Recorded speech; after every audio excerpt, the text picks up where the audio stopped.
Today will be part 119 in the series Scriptures Often Ignored, and today we're going to be talking about the calendar for this upcoming year of 2021 specifically, because I know a lot of you have been wondering about this calendar and have emailed me about this calendar and when it would be available. So I just wanted to do a video now to get it out there, and also to tell for those of you who are new to this network why we arrive at the dates we arrive at.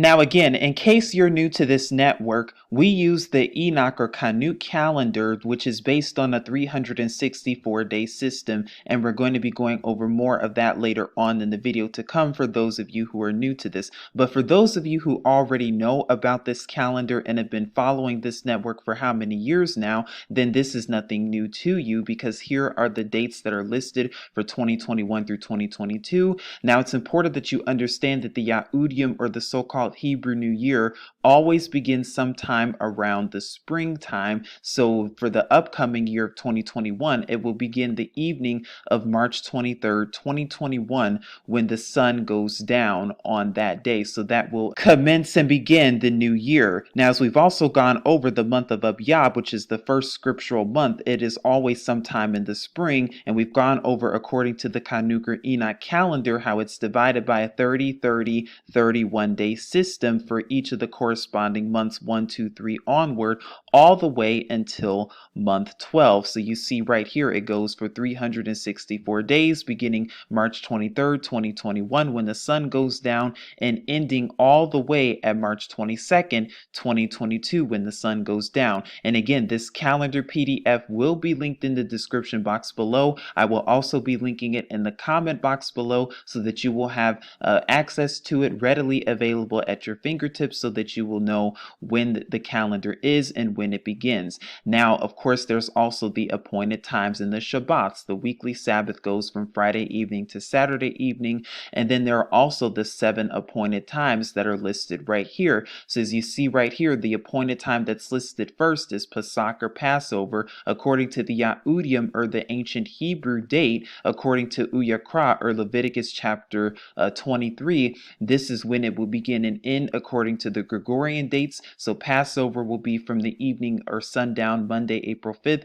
2021, all the way until sundown Tuesday, April 6th of 2021. And then you have matzah, unleavened bread. It's important to know that matzah, or unleavened bread, is for 7 consecutive days, and it starts on the evening of April 6th, 2021, going all the way until April 13th of 2021. So it's a 7-day festival appointed times. Then there's also first fruits that occurs right around the middle of it, which will be the first day of the week, or so-called evening Saturday, April 10th through Sunday, April 11th, 2021, from sundown to sundown. Then you have the summer appointed time, which is the Feast of Weeks, commonly known as the Harvest Festival. It's incorrectly known as the Pentecost, and we've gone over that on multiple occasions, and we've talked about that in a video before. Again, if you would like to learn more about how to observe these appointed times that are listed right here, or if you have questions wondering, well, how do I observe these appointed times? How can I observe them?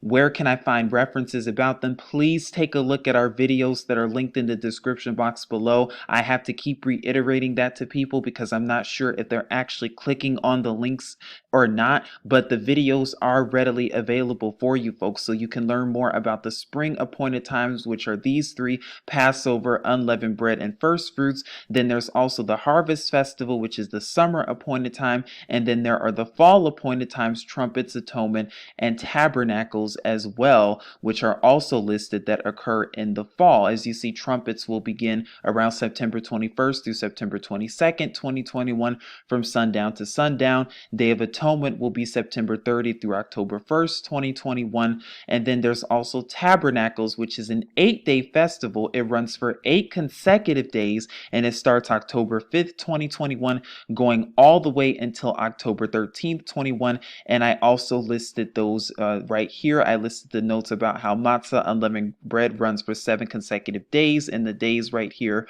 are listed, as you can see. And then there's also Tabernacles in the last great day that runs for 8 consecutive days right here from October 5th through October 13th of 2021. Now, you're also supposed to sound the shupar or the shofar at the beginning of each month. But if you do not have a shofar in your possession, that's all right, because you can also use your voice and praises as well to be the shofar or to sound the trumpet at the beginning of the month to thank and praise Yahuwah for a new month.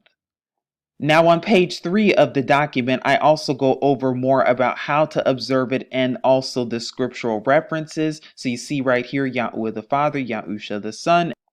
And those are the restored names of the Father and the Son, respectively, in case you don't already know that. But here are the notes for the calendar. So again, the weekly Sabbath goes from the evening, from Friday to evening Saturday, from sundown to sundown. That's how we observe it on this network. Now, here are the appointed times that are listed. So again, Pesach, Passover, the evening of the 14th day of the first month. No, this is not talking about January 14th. This is talking about the scriptural 14th day of the scriptural first month, and we'll go over more of that in case you're new to this or wondering what I'm talking about. But it's from Monday, April 5th to Tuesday, April 6th, 2021. Yahusha is our Pesach Passover lamb. You can learn more about that in Uyakra, Leviticus chapter 23, verses 4 through 5, and Ur Yahu, Luke chapter 22, verses 14 through 20. We also give reference to unleavened bread, how again it runs for 7 consecutive days from April 6th to April 13th, 2021,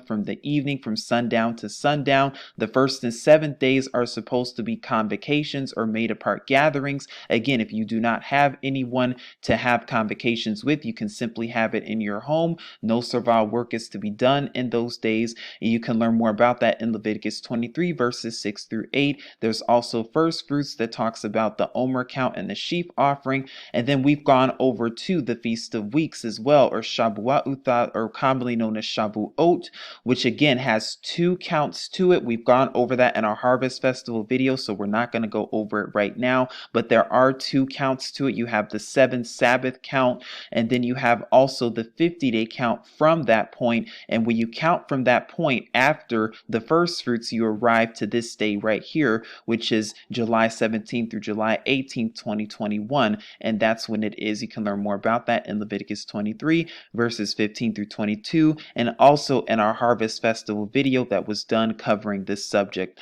more in depth. Then you have the fall appointed times that are listed right here, which are trumpets, atonement, and tabernacles. And the last great day that's also attached to tabernacles. You have trumpets right here, which is around September 21st through September 22nd of 2021, which is the blowing of the shupar or shofar, which is the first day of the 7th scriptural month, not July 1st, which is to be a Sabbath, a convocation. No servile work is to be done on that day.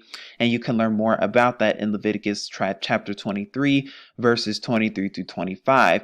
And then you also have the Day of Atonement, which is commonly known as Yom Kippurim or Yom Kippur, which is the 10th day of the 7th scriptural month, which for 2021 will be from the evening of September 30th, 2021, all the way until the evening of October 1st, 2021, which is also to be a Sabbath. No work is to be done during that day. It is also to be a day of humbling your being or fasting. And you can learn more about that in Leviticus 23, verses 26 through 32. And then there's also tabernacles in the last great day, which run for 8 consecutive days from October 5th through October 13th, 2021. You're to dwell in booths if you have them, such as a tent.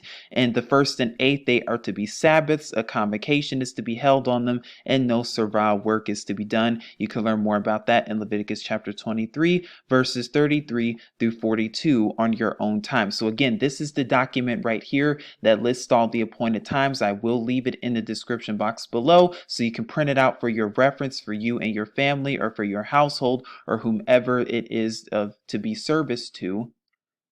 So these are the respective dates for 2021 through 2022 as it's known in the Gregorian and when they begin. This is the calendar for next year, for the next scriptural year, not this current one, but for the one that will begin in the spring of 2021, going all the way until around the springtime of 2022. Now you can see right here, we also list the 12 scriptural months from 1 to 12. We list how many days each month has, and we list when it begins according to the Gregorian date date right here, so you have it for your reference. Now again, if you have already tuned into the Kanuk Enoch calendar video that was done back in 2018, then really you can stop here because you already know how we arrived to the dates and why we use the dates that we use. But for those of you who are new to this network or who have no idea about the Enoch calendar or have no knowledge about the Enoch calendar, and if you're wondering why we arrive to the dates that we arrive with, because a question I commonly get is, why are your dates different than the Jewish calendar, for example? The Jewish are going to be observing their appointed times a little bit differently, or this calendar observes their appointed times based on these dates, and this calendar observes their appointed times based on these dates over here. So why are your dates different, and why do you arrive at the days that you arrive at? Well, what I'm going to do for those of you who are new to this network or wondering why I observe the calendar according to the Enoch calendar, and why I arrived to the dates that I arrived to, and why we arrived to these dates being the appointed times for Passover, unleavened bread, first fruits, and so on respectively. If you're wondering why we arrived to these dates in the Gregorian and how we come to these dates, what I'm going to do for you all is I'm going to actually copy and paste the Enoch calendar video that was done back in 2018. I'm going to copy and paste that video into this video here so that you have a better understanding of why we arrived to the dates that we arrived to. Now, the copy and pasted parts that we're going to copy and paste is about 90 minutes long. It's about an hour and 30 minutes long. Again, if you are already familiar with the Enoch calendar, or if you've already done your extensive studies on this, or if you've already seen our Enoch calendar video that was done back in 2018, well, then you do not need to tune in unless you want to. That's definitely your prerogative. But if you already know why we observe these dates and why we arrive to these dates because you've been following this network for well over 3 years, well, then you can stop the video right here and print out the calendar for your own records. But for those of you who would like a refresher on the Enoch calendar or new to this network and wondering why I arrived to these dates, here's the Enoch calendar video, copy and pasted from 2018. And because this is a truth network, we use the restored name of Yahuwah the Father and Yahusha the Son, read from right to left in the Yahudiath Paleo-Hebrew tongue. We also use Ruach HaKadosh, commonly known as the made-apart spirit, and Alua for the restored title as well. And like I said, prayerfully, this will shed light to this topic and answer all of your questions, and will also do away with all of the confusion and some of the confusing doctrines that are out there.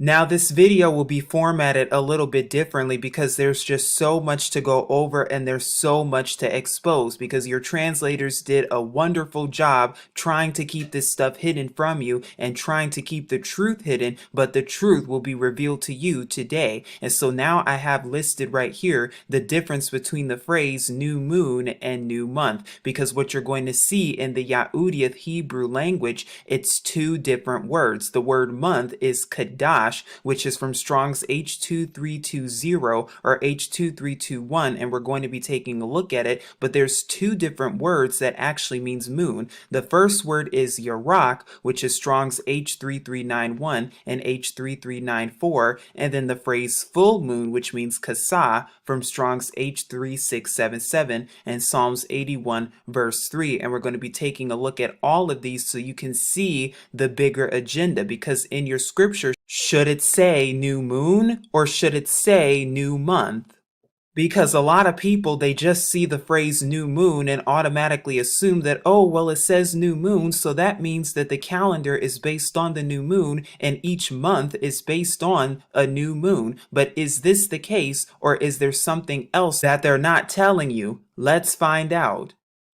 Because like I said, the translators and the Masoretes and the Jewish faction, they've gone over and above and beyond to try to hide this stuff from you. Not anymore. Because like I said, the truth is finally being revealed to you today. But we're here in Strong's and we're here at H2320. Now they pronounce it Kodesh, but in the restored translation, it's pronounced Kadash. Now notice here how they say new moon and a month, but the short definition just means month. You see right here, new moon and a month, and this word occurs 283 times in the so-called Old Testament. But is there an agenda when it comes to these translators? Let's find out, because the Brown Driver Briggs also defines it as new moon or month. However, we're going to see the truth in that this word should only mean the word month. It does not mean the word moon, because there's another Ya'udiyath Hebrew word that means the word moon. They purposely added this here to get the phrase new moon, to keep a different calendar, adding and taking away. And we're going to prove that right now, because as you see with the occurrences, and the first occurrences in Brashith or Genesis 7:11, you see the word month is being used. And throughout this, all the occurrences, you pretty much see the word month being used, even in Brashith Genesis 8:4. And we're going to be talking more about that also. You see the word here in Genesis 8:5, the word month being used, and I'm going to show you even more. Now, we're not going to go over all of the occurrences, but I just want you to see the agenda that these translators are doing and what they're using and what they're trying to keep hidden from you. Because here we are at all 283 occurrences for this word Kadash. They claim that it has two different definitions in the English, Kadash meaning new moon and month, but what you're going to find out is that it only means the word month, and there is another word in the Ya'udiyath Hebrew language that means the word moon, and that there's an agenda and a cover-up going on here, and I'm going to prove that to you right now. Because of all the 283 occurrences, you see that it means the word month, month, month, month, and throughout pretty much this entire list it means the word month. And I'll be sure to link this in the description box below so you can take a look at this too on your own time. But we're going through pretty much all the book of Genesis, and you see how it means the word month. In 8:14, month. In 29:14, it means the word month. In 38:24, you see how it means the word month here. And even in Exodus chapter 12 verse 2, when it's talking about the month Abib, how it means the word month, and how the word month is being used here. It does not mean the word moon. The word moon is not being used in this passage and in this translation right here. So you see that it means the word month, even in the book of Exodus, month all over the place. And even right here in Exodus 23:15, you see the word month, Abib. In Exodus 34:18, month, Abib, not the word moon. You see the word month. And if we keep going, you see the words month all over the place, month. And the reason we're going over this is so you can see the bigger agenda behind this. However, there are certain places here that you actually see the phrase new moon. Now right here you see it in 1 Samuel chapter 20 or Shamuel, where it says new moon. It says tomorrow is the new moon in certain translations such as the KJV. You see it again right here in 1 Samuel 20:24, new moon. You see it right here, and again this is the word Kadash if you scroll all the way down to 1 Samuel. But interestingly enough, you see right here new moon being used, but then right here the word month is being used right there. Same for 1 Samuel 20:34. New moon is being used right here, but then month is being used. And notice how the main places that you see new moon being used is when it has to do with feasts and Shabbats and counting the feast, Shabbats, and the new month. Very interesting and suspicious indeed. Throughout much of the uses for this word Kadash, or how they pronounce Kodesh, you see that it means month. All throughout 1 Kings, you see the word month, month, month. But note what happens when you get to 2 Kings 4:23, where it also mentions the word Sabbath or Shabbat. Now all of a sudden it goes from the word month to mean new moon. And see right here, if you keep going in 2 Kings, you see the word month right there. You see the word month. You see the word month right here in 2 Kings. But when it mentions and it's next to a Shabbat, now all of a sudden it changes to new moon. Why is that the case? Just like we went over for the resurrection account, how Miatan Sabbaton means on one of the Sabbaths, but the only time you see it meaning first day of the week is when it comes to what? When it talks about our Messiah being resurrected. Those are the only times you see the phrase first day of the week being used, the translators adding and taking away. And we'll briefly go over more of that later on in the video to come, but I just wanted to give you an idea and show you that the phrase and the correct word should be new month, not new moon, because the word moon in the Ya'udiyat or the Hebrew comes from this word right here, Yarak, which is from Strong's H3394 right here and occurs 26 times in scripture. And then there's also this phrase right here, Kasa, as it's pronounced, or as they say, Keseh, which means full moon in Strong's H3677, which has two occurrences, one of them in Psalms 81:3, which we're going to talk about, and Proverbs 7:20. And now we're going to prove to you that when it comes to the ancient calendar is not based on the moon. I repeat, the ancient calendar is not based on the moon alone. It is not based on the lunar calendar, nor are Shabbats based on lunar Shabbats. They are not used nor are they counted based on the moon, and we're going to prove that scripturally right now, because here we are in Shemuth, or Exodus chapter 12 verse 2, and as you can see right here, the word month is used. When Yahuwah gives instructions about the first Passover and when to count the months, notice how it says first month, the first month of your year. It does not say the word moon, it says the first month, even in the good old KJV right here, month, first month, which is what? It comes from the Strong's H2320, which is Kadash, a month, not new moon, but rather new month. Another witness we have for this is Deuteronomy or Devarim chapter 16 verse 1, which is also the Torah, the Thurah, the first 5 books of scripture. As you can see right here, it says month of Abib, the month, not the moon, but the month of Abib. Even the KJV says the same thing too, month of Abib, twice right there. And that word month comes from what? Kadesh, Strong's H2320. They claim that it means new moon, but it's actually new month, and as you can see right here, month is the Kadash right there. But see, the translators did a great job attempting to hide and cover this up, and they've done a great job trying to keep this hidden from you. Not anymore, because now we're at Psalms 81:3, and you can see right here it says, blow the trumpet in the new moon in the time appointed on our solemn feast day in the KJV. Now it says right here, you see the phrase new moon, but when you look at the word moon right there, well, is it Yarak that's being used, or is it Strong's H2320, which means month, as we've just proven? So it should say new month right here, new month, new month. It should not say new moon, and we're going to go over why this is so important. And like we said earlier in the video, the places that you commonly see the phrase new moon right here in your translated versions is when it has to do with Sabbaths and appointed festivals. Why is that the case? Because when you look at new moon right here, well, let's look at the word moon. They use Strong's H2320 right here, which means month. So it should say new month. But notice how it has to do with new moons when it coincides with the Shabbats and the appointed festivals in 2 Chronicles 2:4.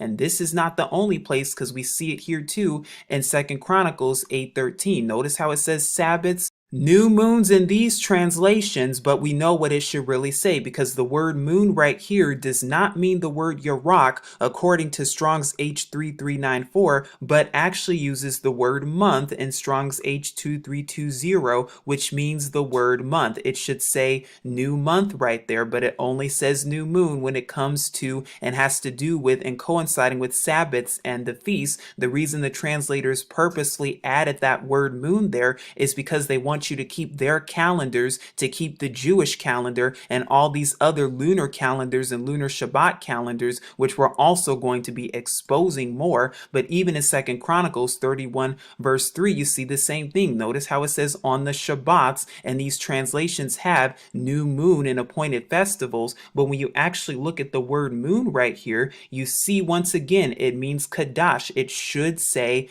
new month. And this is not the only place, because it's here in 2 Kings 4:23, Also, because it says it's not the new moon or the Sabbath in these versions and translations, all right, but the word right here says Kadash again, which means new month. So it should say new month. And another common place that you see this is Ezekiel 46, verse 1, because notice how it has to do with the Sabbath once again. But then these translations, they all use and they all say the new moon, even the KJV. All right, but when you look at the Yahudiyah Hebrew, it's Strong's H2320, Kadash, which means month. Therefore, it should say new month, not new moon.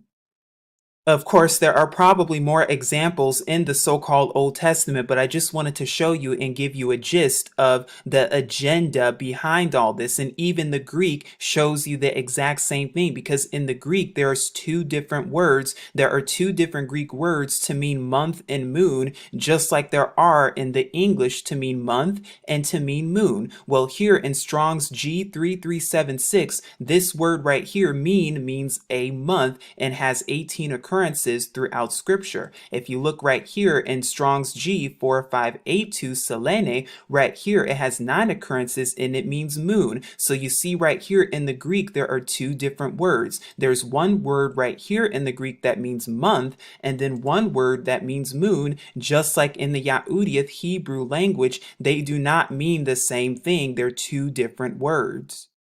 And it's just like that in the English too. The correct phrase should be new month, and your word should say new month. But again, it's all part of the agenda. And we're also going to be talking about Psalms 104:19 later on in this video. But this is just to give you a Yahudim, a Hebraic understanding of these words and how your translators are trying to hide the truth from you, not anymore.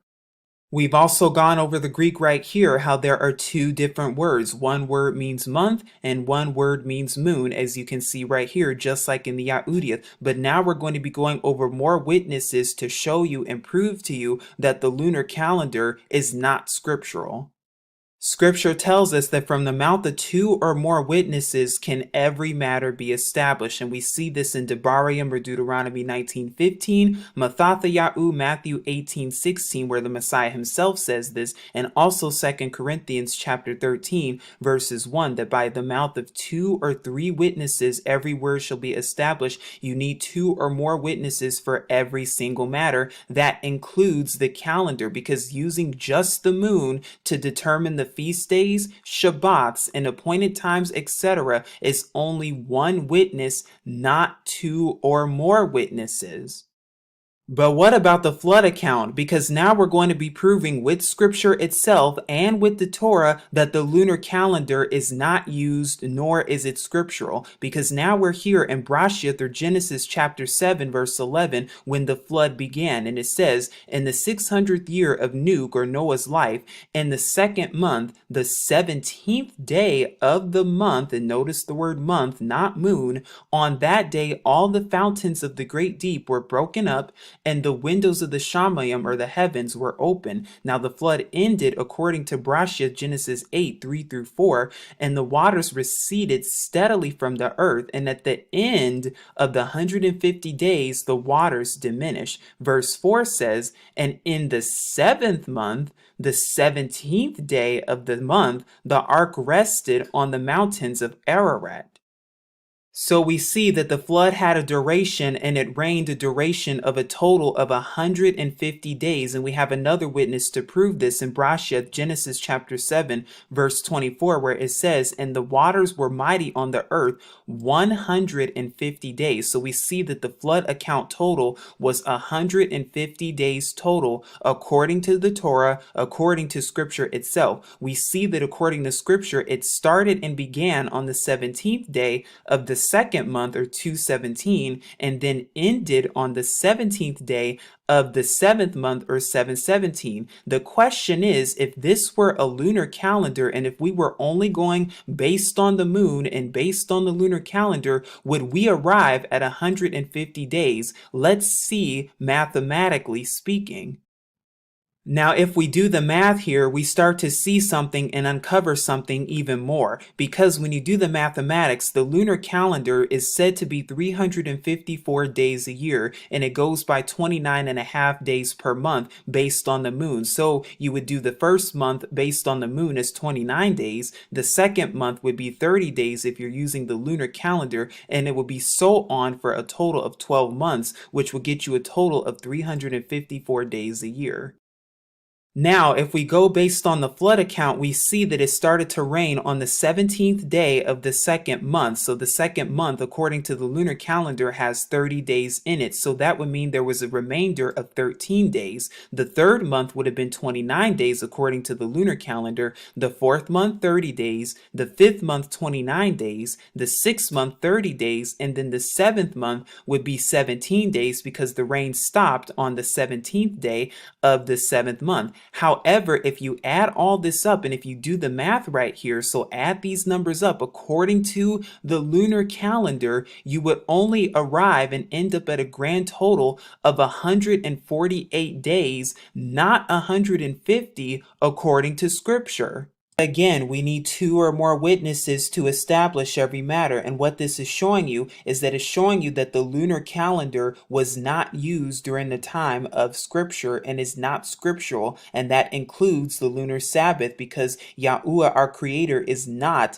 the author of confusion. But here are more witnesses, because again, we need 2 or more witnesses to establish every matter. Here we are in the Esther and Revelation accounts here in Hadassah, Esther chapter 1 verse 4, where it says, when he showed the riches of his esteemed reign and the splendor of his excellent greatness for many days, 180 days. Hadassah Esther 2:12 says, now when the turn of each young woman came to go in to the sovereign Akhshurush, after she had completed 12 months, according to the regulations for the women, for the days of the preparation were completed as follows: 6 months with oil of myrrh, and 6 months with perfumes and with the preparations of women. Well, according to this, 6 months is 180 days. But if you look at the lunar calendar, mathematically speaking, you see that 6 months, according to the lunar calendar, is 177 days, because a full year is 354 days. So if you divide 354 by 2,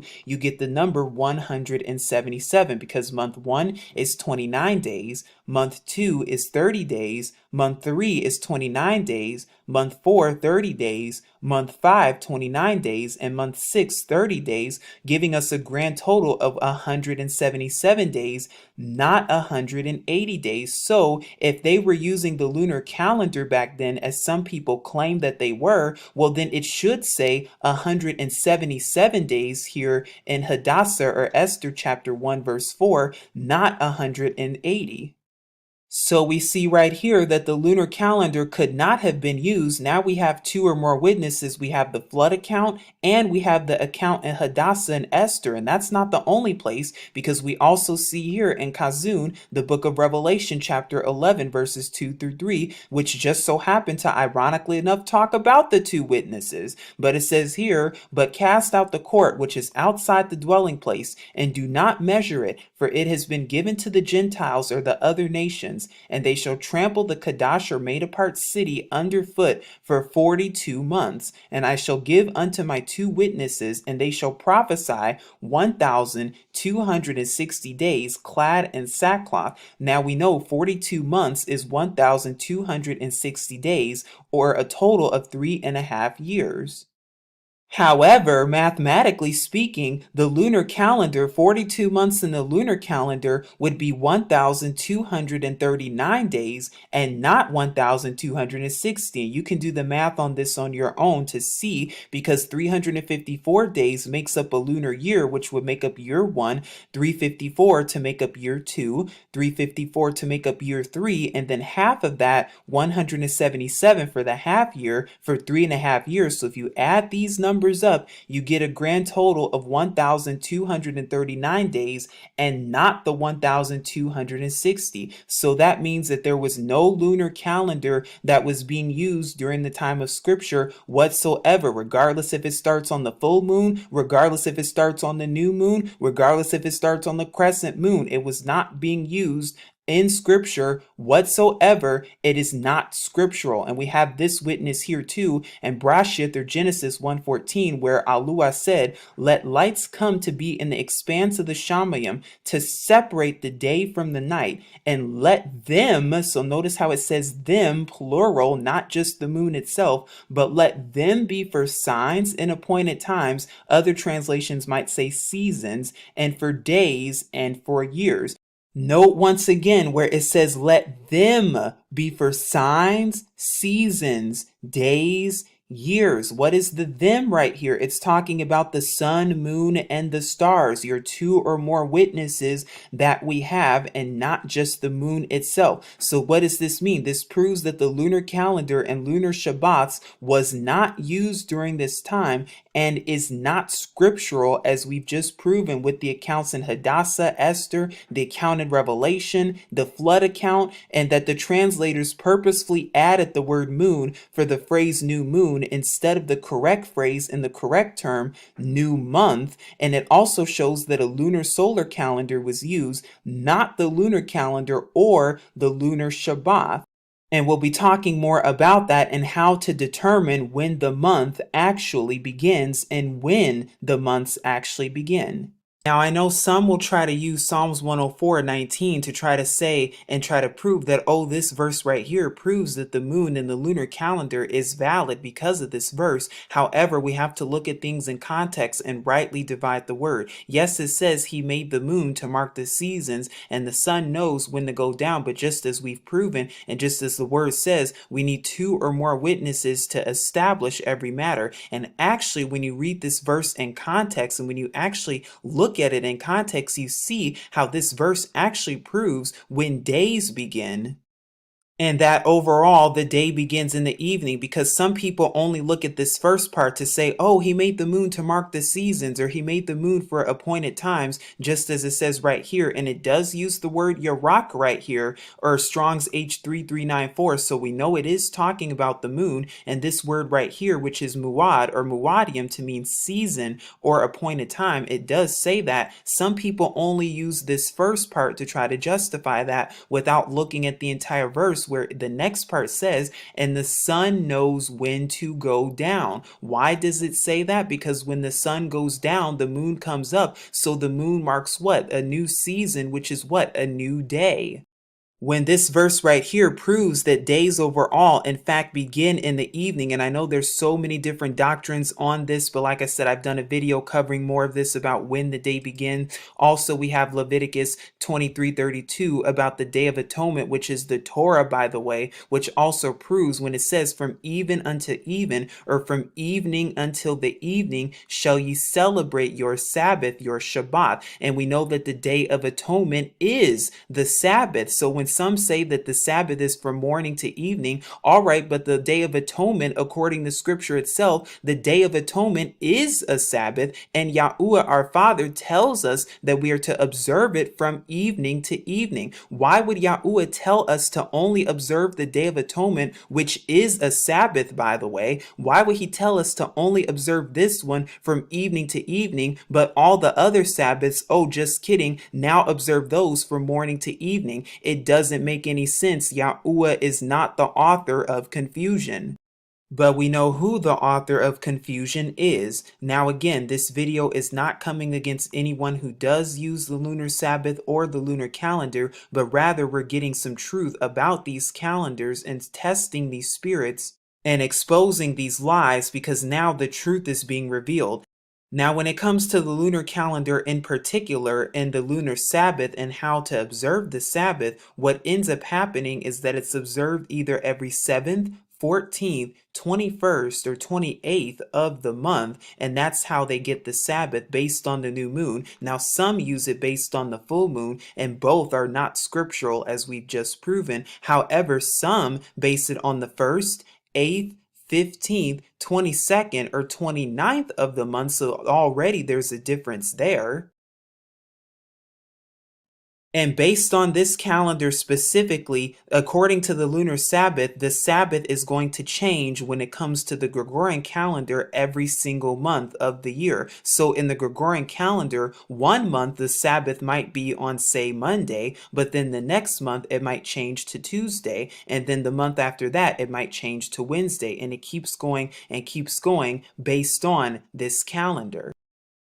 Either way, this is a problem because we know the Sabbath cannot switch every single month, but according to the lunar Sabbath, it does. Well, what's the problem with this? The problem is that this contradicts scripture because according to Yahuwah, according to the fourth commandment, the Sabbath is on a continual seventh day. And by the way, the moon was created on the fourth day of creation, according to Brashith, Genesis chapter 1. So observing the Sabbath based on the moon alone without two witnesses, well, doing that, the problem and the issue there is the moon wasn't created until the fourth day of the week anyway. So there's no continual seventh day that way. And not only that, but as we've just proven and shown to you, the lunar Sabbath switches every month. So there's going to be, within every month, there's going to be an eighth day added per month. So every single month, there's going to be 8 or 9 days throughout the week where the Sabbath will be observed every eighth or ninth day of the month. But according to scripture, the continual Sabbath is on a continual 7-day cycle because we work every 6 days and on the seventh day we rest. Therefore, the lunar Sabbath is actually breaking the fourth commandment, is breaking the commandment that 6 days we work and the seventh day we rest. And this is a continual cycle. This continues. Yahuwah does not change. His word declares that he does not change. His word declares that he is the same. So his word does not change. So therefore, the Sabbath switching every single month and going on an 8 or 9 day count per month, well, that's breaking the fourth commandment because it's not being kept every seventh day. Even though we know planets do not exist, I just wanted to show you this picture right here. Now, another main argument that many lunar Shabbat keepers will try to use and try to say and justify is the main argument is that Sabbath cannot be on quote-unquote Saturday because Saturday is Saturn Day. But this argument is flawed because they try to say, well, then the Sabbath is kept on any other different days. So, for example, the Sabbath might be kept on Monday for a month and then kept on the Gregorian Tuesday for a month and so on. Well, if you actually look at it and according to the lunar Sabbath, every single year it's going to be kept on Saturday anyway. Because according to their own calendar, according to the lunar calendar and the lunar Shabbat, based solely when the moon is nowhere recorded in scripture, but on one of the months every year, the Sabbath will be observed on Saturday, even in the lunar calendar, even in the lunar Shabbat. Not only that, but if you're only observing based on the moon, and it just so happens that the moon Sabbath, the lunar Shabbat, is say on a Tuesday, well, wouldn't you be honoring the deity of Tuesday that day? If it's on a Wednesday and you're observing Shabbat on a Wednesday, based on the lunar Shabbat, aren't you giving homage to Woden? If your Sabbath is on, say, Friday, and say you're basing it on the lunar calendar and the lunar Shabbat for one of your months is going to be on a Friday, aren't you giving homage to Frida too? So aren't you giving homage to all of these idols based on these different days? But last I checked, scripture says that it's on one day, the seventh day. And we know that according to creation is that it's always going to follow a continual seventh day cycle. It's always going to be on the seventh day. It doesn't matter that the fact that the Romans came in and added their own words and their own names, because that's where these words come from, of Roman influence. But like I said, even when it comes to the lunar Sabbath, according to the lunar Sabbath, one of the days during the month, one of the months, the Sabbath will be on Saturday based on this calendar throughout the year. This is just to show you that this argument is flawed indeed. Yahusha says that his yoke is easy, burden is light. There's too much adding and taking away, too much confusion when it comes to this calendar, too much confusion when it comes to the lunar Shabbat. Therefore, it is wrong, and just we've just proven it is not scriptural. Now, we've gone over this in plenty of videos before, but the beast, also known as Rome, they even tell you that the Sabbath day was indeed on so-called Saturday and was changed and replaced to Sunday, also known as the first day of the week. And we've gone over this in plenty of videos when it comes to the catechisms in the Catholic Church, the Roman Catholic catechisms, and even right here in the Convert's Catechism of Catholic Doctrine, we read, question, which is the Sabbath day? And the answer is, of course, so-called Saturday, the seventh day. And then it says, why do we observe Sunday instead of Saturday? And of course, they tell you why, because of the Lord's day. And then they try to justify by telling you that, oh, they observe it because the Messiah was risen on the first day of the week. And they give you those twisted translations of scripture. But if you actually take a look at my video in the Resurrection Restored timeline that we did a couple of months ago, you'll see that the correct term, even in the Greek, is that the Messiah himself was resurrected on a Sabbath, which makes perfect sense because he says that he is sovereign or master of the Sabbath day, according to Matthew chapter 12, verse 8. And we see that the translators, once again, they purposefully added that there. They purposefully added the phrase first day of the week when it comes to the resurrection account because they wanted to justify Sunday sun worship and changing the Sabbath.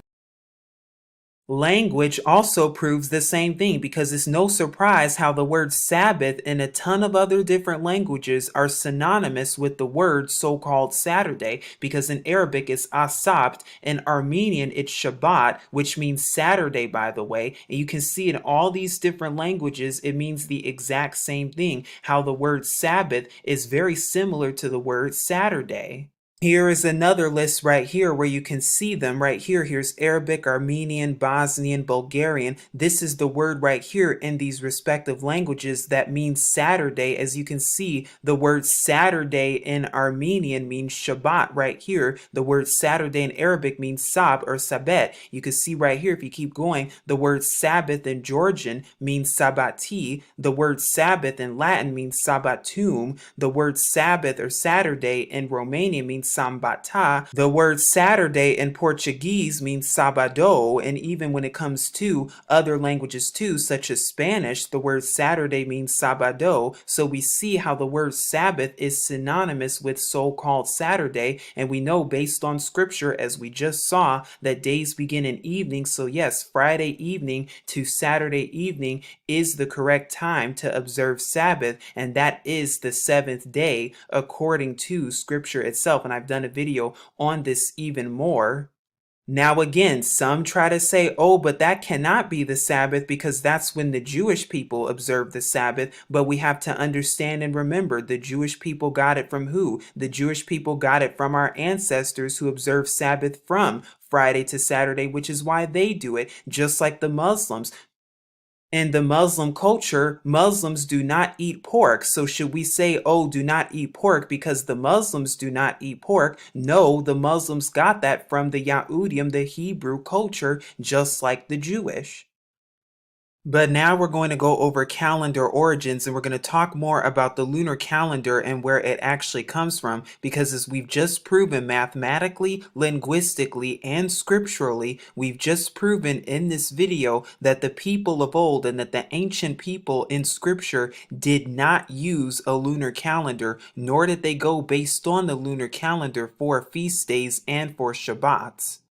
And later on in the video to come, we're going to show you the calendar that they did use, and we're going to use that calendar with scripture also and prove it with scripture. But now we're going to talk about calendar origins, and we're going to show you the Jewish calendar, the Islamic calendar, and also their roots from the Babylonian calendar, and show you and prove to you also how the lunar calendar and lunar Shabbat is actually synonymous with the Babylonian calendar, because they show you here at Wikipedia that the Hebrew calendar or the Jewish calendar, and it's really just the Jewish calendar because the Yahudim Hebrew calendar is nothing like this one. They tell you that it's a lunar solar calendar, but they're actually lying because they go based on the moon, and we know that they're the synagogues of Satan and that they do lie. So for this video, I'm going to refer to it as the Jewish calendar because that's what it is. But the Jewish calendar is the product of evolution, including what? A Babylonian influence. Because notice how in the Jewish calendar, it's 11 days shorter than the solar year, meaning it's 354 days, meaning it's not a lunar solar calendar, it's a lunar calendar because they go based on 354 days. So what they have to do then to add up to the solar year, they have to have a 19-year metonic cycle to bring it in line with the solar year, with an addition of an intercalary month every 2 or 3 years for a total of 7 times per 19 years. What that means is they have to add an additional 13th month every 2 or 3 years, which also is not scriptural, because that means in the Jewish calendar, one of their years, they're going to have 13 months in it, and that is not scriptural either.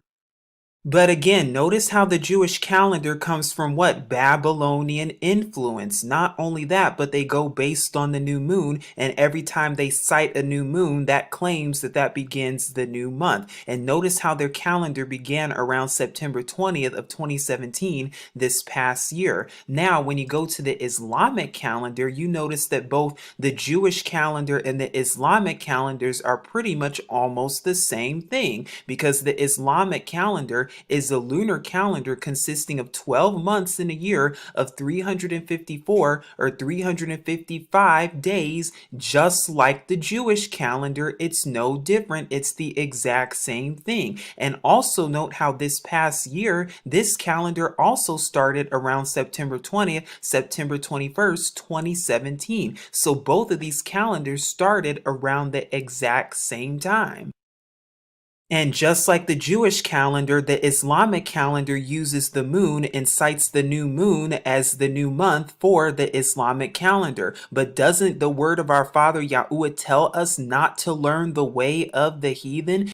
And learn not the way of the heathen? Doesn't it say that we are not to follow their customs and traditions and not to give heed to Jewish fables and traditions? So you see right here, the Islamic calendar is based on 354 or 355 days to mark their year, and it started around the fall time, around September 20th of 2017, September 21st of 2017, just like the Jewish calendar. It's the same thing, 11 days shorter than the solar year. The solar year is 365, subtract 11 from that, and you get 354, and it started around the exact same time as the Islamic calendar. Again, learn not the way of the heathen.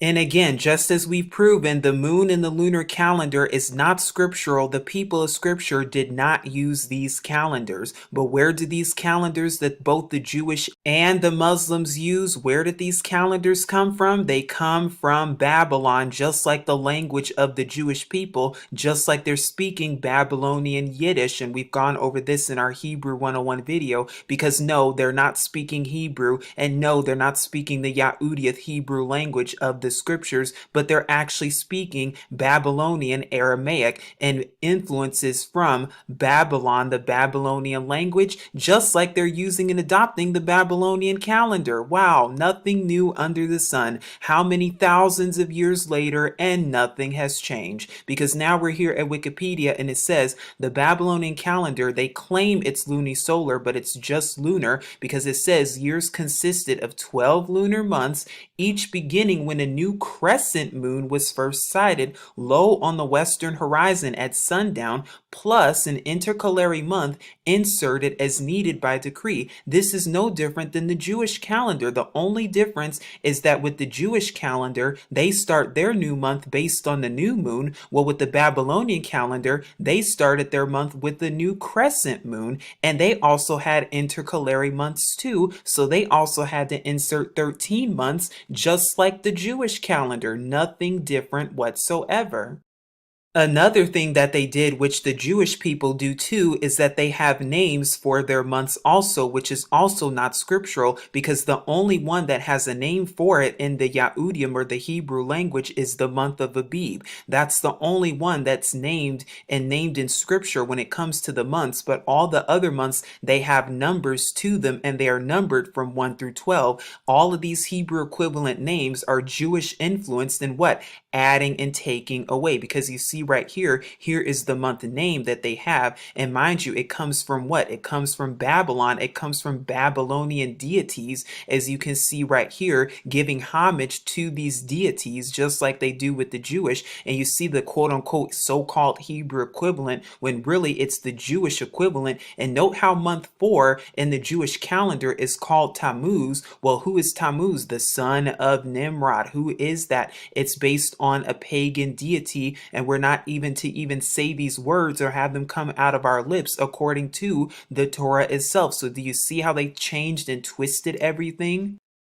We also have to note how throughout forced captivities such as Babylon, Assyria, Greece, and Rome, the ancient Yahudim or Hebrew people were forced to adopt the pagan practices of their enemies, including their enemies' calendars, resulting in the moon or lunar ones that we see today, giving homage to pagan lunar moon deities and deities period, as you see with the Babylonian captivity and the Babylonian calendar. So what this means is that when the people of the scriptures, when they were forced into captivity throughout these other nations, Babylon included, they had to adopt the customs and the culture of their oppressors, including Babylon, including their calendar, as you see right here. And if you read the book of Maccabees, even during the Greek captivity, if anyone observed the Torah back then, they were then killed because of it. And there were decrees in place where anyone who observed the Torah during that time, or anyone who kept circumcision, anyone who kept to the dietary laws during Grecian captivity, had to have been killed if they did not adopt the Greek customs and the pagan Greek cultures. It was no different with Babylon and the calendars also, as we see.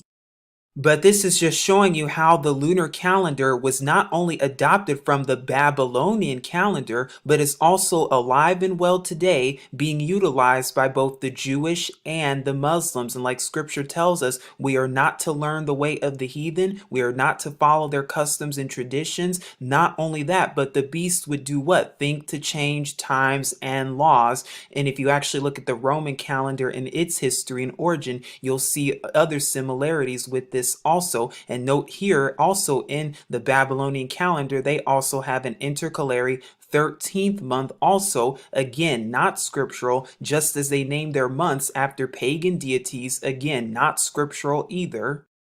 Again, all of this adding and taking away. But what I found very interesting and suspicious indeed about this too, now I know it's Wikipedia, but how it says right here, based on the days, that counting from the new moon, the Babylonians celebrated every 7th day as a quote unquote holy day, also called an evil day, meaning suitable for prohibited activities. On these days, officials were prohibited from various activities, and common men were forbidden to quote make a wish, and at least the 28th was known as a rest day. Now notice how it says on each of them, so each of the 7th days based on the new moon, based on the Babylonians, offerings were made to a different idol, apparently at nightfall to avoid the prohibitions. So they offer to these idols on the 7th, they offer to these idols on the 14th, these idols right here on the 21st, and these idols on the 28th. But doesn't that sound just like the lunar Sabbath on the 7th, 14th, 21st, and the 28th? Very interesting and suspicious indeed how it sounds just like the lunar Sabbath and when they're kept. It says here, tablets from the 6th century BC reigns of Cyrus the Great and Cambyses II indicate these dates were sometimes approximate. The lunation of 29 or 30 days basically contain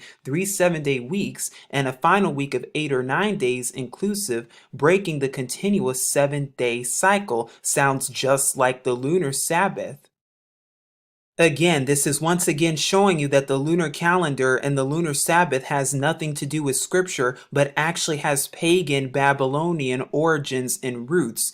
So then if we've just proven this, and we've just proven scripturally that the lunar calendar and the lunar Shabbat is not scriptural and is not the calendar that was used in ancient times, well then what is the calendar that was used? And now we're going to go over extra biblical, or also known as extra scriptural resources, because there's a reason they took all of this stuff out. And we're going to be looking at accounts and jubilees in the book of Enoch. And if you already have not, please take a look at my Enoch video and why they removed the book of Enoch, because I'm going to prove to you in this video the legitimacy of the book of Enoch and how the book of Enoch was also included with the Dead Sea Scrolls, along with the Torah, Psalms, and other books in scripture, and that there's an agenda. They're trying to hide this stuff from you and hide the true calendar from you. Not anymore, because we're here in Ubalium, or Jubilees, chapter 2, verse 9 through 10, where it says, "And Allah appointed the sun to be a great sign for the arts, or on the earth, for days and for Shabbats, and for months and for feasts, and for years and for Shabbats of years, and for jubilees, and for all seasons of the years. And it divideth the light from the darkness, and for prosperity, that all things may prosper which shoot and grow on the earth." Remember how we read in the book of Revelation and also in Hadassah, or the book of Esther, about a calendar being 360 days, but we're going to look more into that because Jubilees tells us more, especially in chapter 6, but we're going to be focusing specifically on two verses, verses 22 through 23. It says here, "For I've written in the book of the first law," and this is a messenger speaking to Moses on Mount Sinai, "and that which I have written for thee, that thou shouldst celebrate it in its season, one day in the year, and I explain to thee its offerings, that the children of Yasharal should remember and should celebrate it throughout their generations in this month, one day in every year. And on the new month," now some versions and translations are going to say new moon, but as we've gone over, the correct phrase is new month, "on the new month of the first month, and on the new month of the fourth month, and on the new month of the seventh month, and on the new month of the 10th month are the days of remembrance, and the days of the seasons in the four divisions of the year. These are written and ordained as a testimony forever." So we see right here, according to this verse, that there are 360 days in this calendar, plus the 4 days of remembrance regarding the flood account corresponding with the seasons. And you'll see how this represents and correlates with the flood account for a total of 364 days. And you'll see how each of these days relates to the flood account and how something happened on the flood account for each of these days. Now, if you read Jubilee 6 to its entirety, you'll see how each of these 4 days relates to the flood account. But it's interesting because it also corresponds with the seasons. And we know Genesis Brashith 1:14 talks about the seasons, how it's appointed for what? For signs and for seasons. Because month 1, day 1 of the calendar is the first day of spring. So sometime around the spring equinox. Month 4, day 1, or 4/1, is the first day of summer. Month 7, day 1 is the first day of fall, also known as the Feast of Trumpets. And then month 10, day 1 is the first day of winter. And how these are the days of remembrance. There are 4 of them, each one corresponding with the first day of each of the 4 seasons, because there are 4 seasons. So what that means in this calendar is that it's 52 weeks per year, which also means there are 52 Shabbats per year. And we know that the Shabbat is always on the 7th day. So it's always from Friday evening to Saturday evening as we know it in the Gregorian calendar. That does not change. And we're going to be talking more about that. There are 4 seasons, and it relates to the seasons: spring, summer, fall, and winter. Each of the seasons has 91 days in it, or 13 weeks, because we know there are 4 of them. So 91 times 4 is 364, for a total of 364 days in a year. Now, I know some of you might be wondering, well, how can there be 364 days if in the Gregorian calendar there are 365, and with the leap year, sometimes 366. So how does that calendar relate and correspond to that? We'll be talking about that later on in the video. But for now, here are more witnesses that prove that there are 364 days in the year in this calendar, and we'll also be taking a look at the book of Enoch also. But as you can see right here in Ubalim, Jubilees chapter 6 verses 32 through 38, I actually read these passages before, and we're going to read them again, where it says, "And command thou the children of Yasharal that they observe the years according to this reckoning, 364 days, and these will constitute a complete year, and they will not disturb its time from its days and from its feasts, for everything will fall out in them according to their testimony, and they will not leave out any day nor disturb any feast. Verse 33 says, "But if they do neglect and do not observe them according to his commandment, then they will disturb all their seasons, and the years will be dislodged from this order. And they will disturb the seasons, and the years will be dislodged, and they will neglect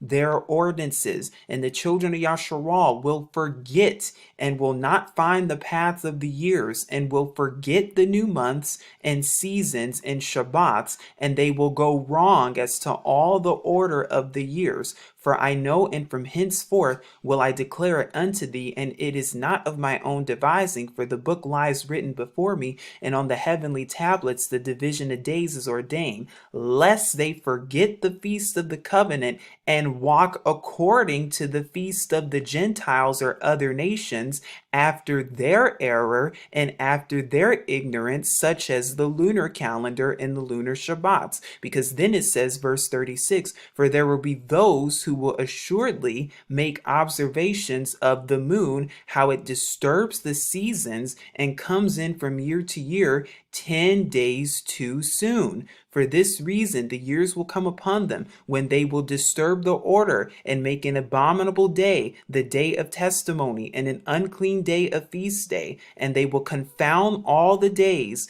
The Kadash are made apart with the unclean, and the unclean day with the made apart. For they will go wrong as to the months and Sabbaths and feasts and jubilees. For this reason I command and testify to thee, that thou mayest testify to them. For after thy death thy children will disturb them, so that they will not make the year 364 days only. And for this reason they will go wrong as to the new months and seasons and Sabbaths and festivals. And they will eat all kinds of blood with all kinds of flesh. Well, has that happened today? Yes, it has. Has all of this come to pass? Yes, it has. And that's what this channel is dedicated to doing, dedicated to restoring the ancient calendar, dedicated to restoring the feasts and when they actually are, as you're going to see and find out right now. And where do we find the ancient calendar? In the book of Enoch, as I've gone over in my Enoch video. Now, there are some out there who are erroneously saying that, oh, the book of Enoch is not scripture and that it was not included with the canon because it's not scripture to begin with. I'm here to tell you that that is witchcraft, because yes, it was included with original canons. It was found with the Dead Sea Scrolls. And what you're looking at right now is the Ethiopian Orthodox Tewahedo Church and their books and canons. And by the way, the Ethiopian scriptures are 800 years older than the King James Version, and you'll see that they had 81 books in their canon. And what were some of the books they also had in their canon? Jubilees and the book of Enoch was in their canon also. There was also the Aramaic Enoch scroll that was also found and was a non-published complete copy of the book of Enoch that was found in Qumran Cave 11. Here we are at the Dead Sea Scrolls website, and guess what one of the scrolls was founded there? Well, the Book of Enoch scroll was founded along with Genesis, the Ten Commandments, the Psalms, the Minor Prophets, and Enoch also, and here is the Enoch scroll. We also see Enoch being quoted in the scripture itself in Brashith or Genesis chapter 5 verse 24. So we even see Enoch even being quoted in the Torah too. Here is another Enoch scroll that was founded in 4Q201, referenced from Oxford University as of 1976. We see Enoch once again in Brashith Genesis chapter 5, verse 21 through 24. So we have this witness right here in the Thurah, the Torah, and we have the Qumran witness itself, also the Enoch scroll itself, proving that it was in fact scripture, and also proving that during the ancient time of scripture, the prophets and people in scripture actually quoted from the book of Enoch. So to say that this book is not scripture with no evidence to back it up is a form of witchcraft, because there's a whole lot of truth in the book of Enoch, including the calendar itself. Also, there are plenty of verses where even the Messiah also quotes from the book of Enoch too, because we know that during the time of the Messiah and during the time of the so-called New Testament had yet to be written. So they had books such as Enoch, they had books such as the Torah, the Tanakh, the prophets, and the writings. Those were the books they had. But here is a non-exhaustive list of some verses taken from the book of Enoch the prophet, that was originally published as of 1883. You see that the book of Yahudah, commonly known as the book of Jude, you see that Jude even quotes from Enoch, and we've gone over this in my video where it says, "Behold, Yahuwah cometh with 10,000s of his Kadash ones, or saints, to execute judgment upon all, and to convince all that are wicked among them of all their wicked deeds, which they have wickedly committed, and of all their hard speeches, which wicked sinners have spoken against them." This comes directly from the book of Enoch, which is quoted where it says, "Behold, he comes with 10,000s of his Kadash ones to execute judgment upon them, and destroy the wicked, and reprove all the carnal for everything which the wicked have done and committed against him." And it also quotes from Luke, and you can see here it quotes in the book of Enoch. It also quotes from the book of James, the book of Luke right here, and even in the book of Matthew 19:28, where Yahusha says, "Ye also shall sit upon 12 thrones," where the book of Enoch also says, "I will place each of them on the throne of esteem," and the list just goes on and on. But this is giving you an idea that yes, even the scripture quotes from the book of Enoch itself. So to say that the book of Enoch is not scriptural is just a form of witchcraft.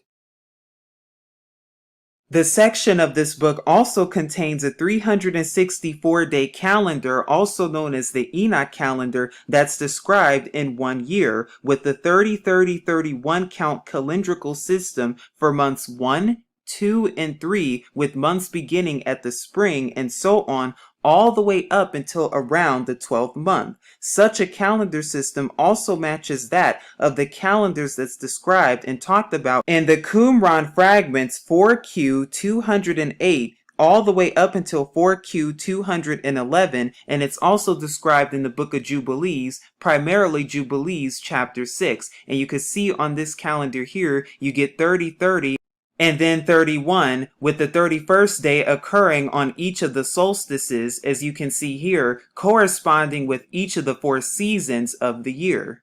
Of course, this is contrary to the Babylonian influenced lunar calendar that's only 354 days in a year, with an additional 13th month that has to be added extra per the Metonic 19-year cycle. But this calendar here actually agrees with what Genesis 1:14 says, where it talks about the signs and the luminaries being used for signs and seasons also.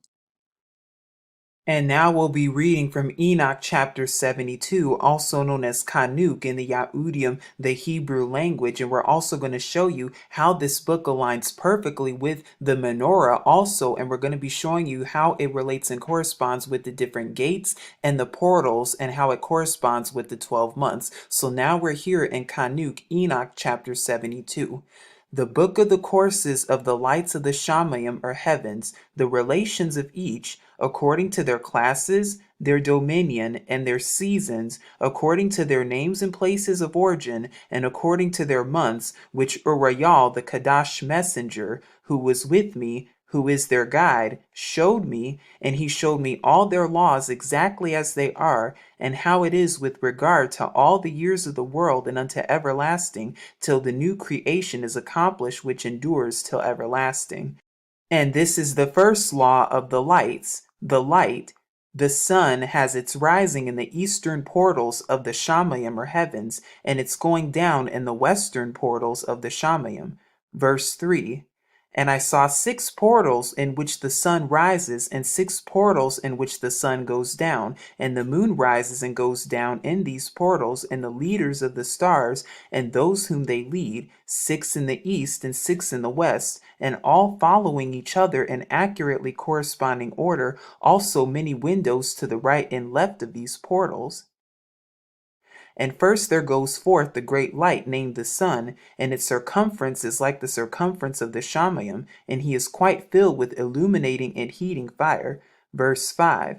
The chariot on which he ascends, the wind drives, and the sun goes down from the Shamayim and returns through the north in order to reach the east, and is so guided that he comes to the portal and shines in the face of the Shamayim. In this way he goes in the first month in the great portal, which is the fourth. And in that fourth portal from which the sun rises in the first month are 12 window openings from which proceed a flame when they are opened in their season. When the sun rises in the Shamayim, he goes forth through that fourth portal 30 mornings in succession and goes down exactly in the fourth portal in the west of the Shamayim. And during this period, the day becomes daily longer and the night nightly shorter to the 30th morning. On that day, the day is longer than the night by a ninth part, and the night amounts exactly to 10 parts, and the night to 8 parts. Verse 11, and the sun rises from that fourth portal and goes down in the fifth, and returns to the fifth portal of the east 30 mornings, and rises from it and goes down in the fifth portal. And then the day becomes longer by 2 parts and amounts to 11 parts, and the night becomes shorter and amounts to 7 parts. And it returns to the east and enters into the sixth portal, and rises and goes down in the sixth portal 31 mornings on account of its sign. On that day the day becomes longer than the night, and the day becomes double the night, and the day becomes 12 parts, and the night is shortened and becomes 6 parts. And the sun mounts up to make the day shorter and the night longer. And the sun returns to the east and enters into the sixth portal and rises from it and goes down 30 mornings. And when 30 mornings are accomplished, the day decreases by exactly 1 part and becomes 7 parts and the night 7. Verse 17. And the sun goes forth from that sixth portal in the west and goes to the east and rises in the fifth portal for 30 mornings and goes down in the west again in the fifth western portal. On that day the day decreases by 2 parts and amounts to 10 parts and the night to 8 parts. And the sun goes forth from that fifth portal and goes down in the fifth portal of the west and rises in the fourth portal for 31 mornings on account of its sign and goes down in the west. On that day the day is equalized with the night, and the night amounts to 9 parts and the day to 9 parts. And the sun rises from that portal and goes down in the west and returns to the east and rises 30 mornings in the third portal and goes down in the west in the third portal. And on that day the night becomes longer than the day, and night becomes longer than night, and day shorter than day till the 30th morning, and the night amounts exactly to 10 parts, and the day to 8 parts. And the sun rises from that third portal and goes down in the third portal in the west and returns to the east, and for 30 mornings rises in the second portal in the east, in the same way goes down in the second portal in the west of the Shamayim. Verse 24. And on that day the night amounts to 11 parts and the day to 7 parts. And the sun rises on that day from that second portal and goes down in the west in the second portal and returns to the east into the first portal for 31 mornings and goes down in the first portal in the west of the Shamayim. And on that day the night becomes longer and amounts to the double of the day, and the night amounts exactly to 12 parts and the day to 6. And the sun has traversed the divisions of its orbit and turns again on those divisions of its orbit and enters that portal 30 mornings and goes down also in the west opposite to it. And on that night the night has decreased in length by a ninth part, and the night has become 11 parts and the day 7 parts. And the sun has returned and entered into the second portal in the east and returns on those its divisions of its orbit for 30 mornings, rising and going down. Verse 30.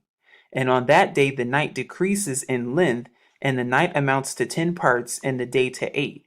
And on that day the sun rises from that portal and goes down in the west and returns to the east and rises in the third portal for 31 mornings and goes down in the west of the Shamayim. On that day the night decreases and amounts to 9 parts and the day to 9 parts, and the night is equal to the day, and the year is exactly as to its days 364. And the length of the day and of the night and the shortness of the day and of the night arise. Through the course of the sun they are separated. Verse 34. So it comes that its course becomes daily longer and its course nightly shorter. And this is the law and the course of the sun and its return, as often as he returns 60 times and rises the great light, which is named the sun forever and ever. And that which rises is the great light, and is so named according to its appearance, according as Yahuwah commanded. Verse 37. And he rises, so he goes down and does not decrease, and does not rest, but runs day and night, and its light is sevenfold brighter than that of the moon. But as regards size, they are both equal. So now we just looked at Enoch chapter 72, and here's another graph and chart that looks at the same thing that says the book of the courses of the heavenly luminaries, chapter 72, the sun, as we just read. And we're going to be going even in more detail to determine when the actual new year and when the new month, the first month, begins, because as we just read, there are a total of 12 months. But the question still remains, how do we determine when the new year is? Is it during the spring equinox or the spring equilux? We're going to go over that also, but this just gives you an idea. As you can see right here, the month of Abib, which is commonly in the spring, and we know that Yahudim, Hebrew New Year's, begin in the spring. So Abib is at portal or gate 4, as you can see right here. The second month is at portal 5, and then the third month is at portal 6, which leads up to the summer solstice. And then from summer to autumn, the fourth month is in portal 6 right here, so the sun travels back this way. Then at the fifth month, it's in portal 5, back to portal 4, and then in time for the equinox. And then during the seventh month, so during the month of trumpets, atonement, and tabernacles, which is sometime in the fall, then the sun is in portal 3, which is right here, and then keeps going to portals 2 to portal 1 all the way until the winter solstice, and then back up to portals 1, 2, and 3 for the vernal equinox, which is sometime around the new year. And I'll be sure to link this in the description box below so you can take a look at this on your own time. This is from the east and this is from the west. Now here are some notes on this. As you can see right here, the numbers in parentheses represent the proportion of day to night at the boundary of the designated portal. The sun rises in the eastern portals over here and goes down in the western portals over here. So it goes from the east all the way until the west. This arrangement is applicable north of the equator, so the equator is facing north. A year consists of 364 days, as we've gone over, including 12 30-day months, as we've gone over, plus 4 intercalary days to account for what? The equinoxes and the solstices, or the 4 seasons: spring, summer, fall, and winter. And then the compass points were estimated based on Jerusalem, not measured to scale. Now, the Enoch calendar is also known as the Qumran calendar, and the reason that this is the case is because there are about 20 different texts from the Qumran community which deal with the 364-day solar calendar, also known as the lunisolar calendar, and we'll also be taking a look at the priestly calendar too, how this also relates to it. But if you look at the actual structure of the calendar, this is what the structure says. Now, this is the structure of the calendar, and I've highlighted this one, Saturday so-called, also known as the Shabbat, and there's a reason I have that highlighted, but it says here, the year is made up of 12 months grouped in quarters. Each quarter contains 3 months, 2 of 30 days and 1 of 31 days, i.e. 91 days or 13 weeks each quarter, and the quarter represents the seasons as we've just gone over. The following table shows a quarter of the year. The day names are provided only to facilitate of understanding. Other than the weekly Sabbath, the other days were merely numbered in the calendrical text, as in they did not have any type of names to them. The year in each of its quarters starts on the same day, the 4th day of the week, i.e. Wednesday so-called. This was the day when the sun was created in Genesis chapter 1, verses 14 through 18. And that's another hint of how we begin the calendar, because the calendar, day 1 of month 1 of Abib, will always begin on the 4th day of the week, also known as Wednesday. The reason why this is the case is because that's when the sun was created, according to Brashith, Genesis chapter 1, verses 14 through through 18. So from that point, then we say, all right, the new year, whenever the new year is around the time of the spring equinox, that day 1 is always going to be the 4th day of the regular week. And then if you keep going, the 4th day of the first month is going to be your Shabbat. So for example, let's do this together. If we have month 1 in the month of Abib, there are 4 Shabbats. The Shabbat is going to be on the 4th day of the first month, the 11th day of the first month, the 18th day of the first month, and the 25th day of the first month, along with the 4th month, 7th month, and 10th month. Now, if you go to the second month, you'll have Shabbat on the 2nd day of the second month, the 9th day of the second month, the 16th day of the second month, the 23rd day of the second month, and then the 30th day of the second month. And then if you go to the third month, if we keep going on the 7-day cycle, then you'll have Shabbat on the 7th day of the third month, the 14th day of the third month, the 21st day of the third month, and then the 28th day of the third month. And then the cycle repeats. So from 328, you go 1, 2, 3, 4, 5, 6, 7 to get 4, 4, and it just keeps going all the way. So when you get to 1228, you get 1229, 1230, 1231, and then you get the new year 1, 1, 1, 2, 1, 3, and then 1, 4 for your Sabbath, and the cycle just keeps repeating and keeps going. Now, as we've gone over and talked about in some of our videos, we've actually talked about how this calendar agrees with Scripture too, because we've talked about in our video how in the restored resurrection timeline, how the Messiah, Yahusha, he died around Passover. Yahusha, our Messiah, died on Passover, which would have been that Tuesday or the 3rd day of the week, as it's commonly known, on 1/14. So we have 1/14, which is Passover. This is the day that Yahusha died. We know he was in the grave for 3 days and 3 nights. So the 3 days is 1/15, 1/16, and 1/17. And by the way, if you would like to learn more about this, please take a look at my video, The Restored Resurrection Timeline. It's also Scriptures Often Ignored, which I'll link in the description box below. So he was in the grave during unleavened bread, because unleavened bread begins the 15th day of the first month. So that means Yahusha was in the grave for 3 days and 3 nights. So that was the first 3 days of unleavened bread. And then he was resurrected. He was resurrected on 1/18, which was a Shabbat. And that's what the Greek actually says in the restored text, that on one of the Shabbats is when Mary and Mary Magdalene went to go see him. And he was not there in the grave anymore, but he was resurrected. And this is the resurrection Shabbat on the 18th of Abib, which is a Shabbat, which agrees with this calendar. Like I said, if you would like to learn more about this, or if you would like more information about this, please pause this video and watch the restored timeline and the restored resurrection timeline to get a better understanding. But again, we need 2 or more witnesses to establish every matter, because we see that this calendar is actually used in the restored resurrection timeline. We see that, but we also see, and there's actual scriptural proof, that one of these Shabbats actually agrees with the account in Scripture in the Torah itself, and that's on the 2nd month, on the 23rd day of the month being Shabbat. We actually see that being Shabbat in Scripture, and I'm going to prove that to you right now.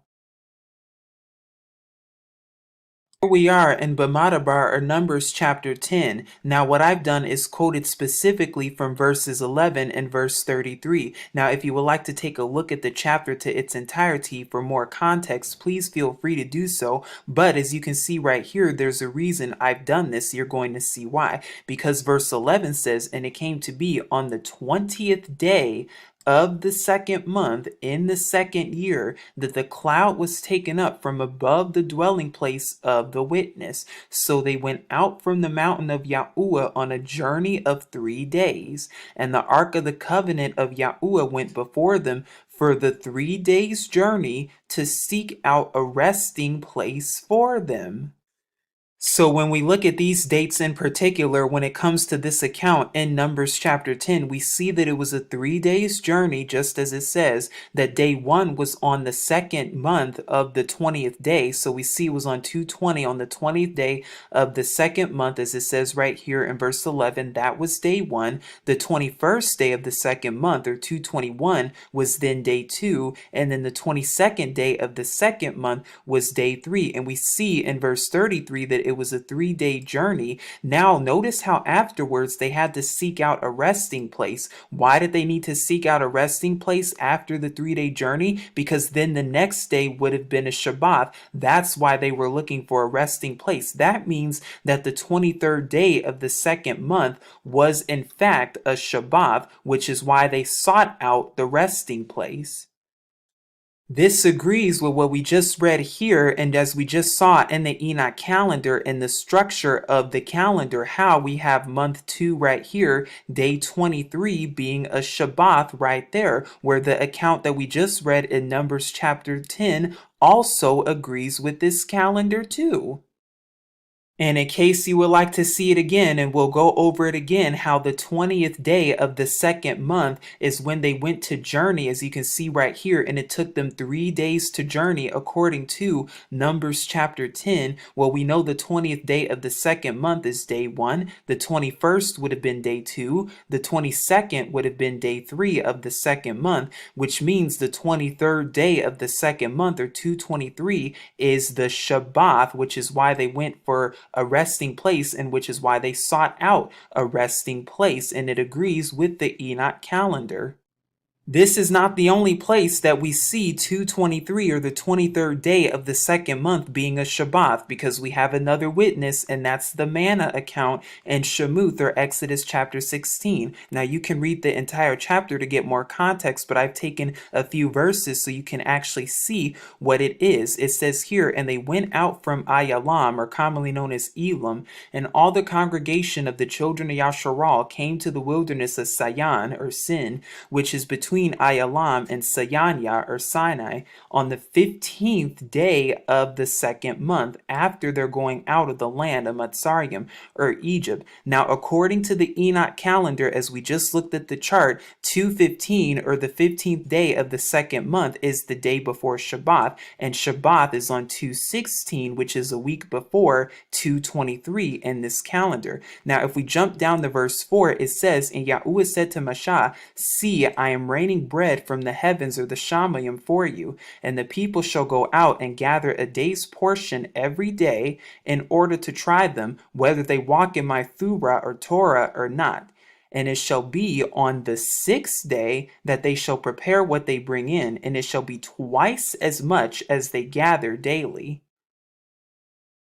So it was on the 15th day of the second month that the children of Yasharal grumbled, and they groaned, and they whined about having no food, and wanted some food. So then Yahuwah said, and that's when Yahuwah gave the command about the manna, and that it would begin on day 1, and that it would rain manna for 6 days, and it would rain twice as much on the 6th day. However, when you look at the restored count of this, the manna count actually began on 217, on the 17th day of the second month, which ironically enough is also when the flood account, when the rain started, which is after Shabbat, the day after Shabbat. So day 1 would place us at 217. Day 2 of the man account would be 218. Day 3 would be 219. Day 4 would be 220. Day 5, 221. Day 6, 222, and this is the day, the 22nd day of the second month, when it rained twice as much manna, according to Exodus 16:5 and Exodus 16:22. And then day 7, the Shabbat, was on 223, the 23rd day of the second month, when there was no manna at all, according to Exodus 16, verses 23 through 30. So once again, another witness in Scripture that 223, the 23rd day of the second month, is in fact the Shabbat, according to this account, and according to the account in Numbers chapter 10, also agreeing with the Enoch calendar, along with the resurrection account also. And like I said, if you would like to learn more about the resurrection account also, and the restored timeline of the resurrection, and how it also agrees with the Enoch calendar, please take a look at my resurrection timeline video linked in the description box below. Now, another question that pops up a lot is, when does the calendar begin? Because now that we've gone over the calendar and have an idea of the Enoch calendar and the 364 days, we know that it begins sometime around the spring because that's when the month of Abib is. But do we start it based on the equinox or the equilux? Well, let's find out, because now we're here at the etymology for the word equinox. And as you can see right here, the etymology, it comes from Old French and from medieval Latin, and it says from equal and night. So the word actually means equal night, or the English even night for the word equinox. Now, the word equilux means a day in which the durations of light and darkness are equal. So the word equilux is a period where it's light for 12 hours and dark for 12 hours, contrasted with an equinox where they may differ slightly due to the angular size of the sun and atmospheric refraction.